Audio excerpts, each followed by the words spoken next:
बलमुआ घाम लागता कहिया घर बना कोई बलमुआ घाम लागता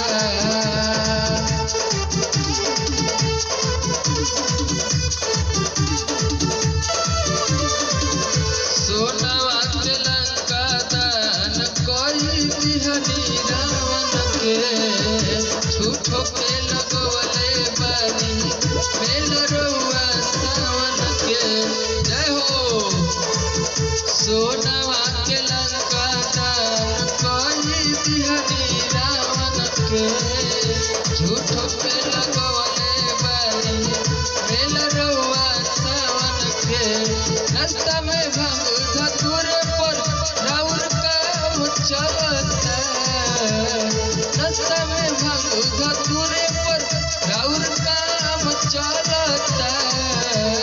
कहिया घर बनावे बलमुआ घाम लागता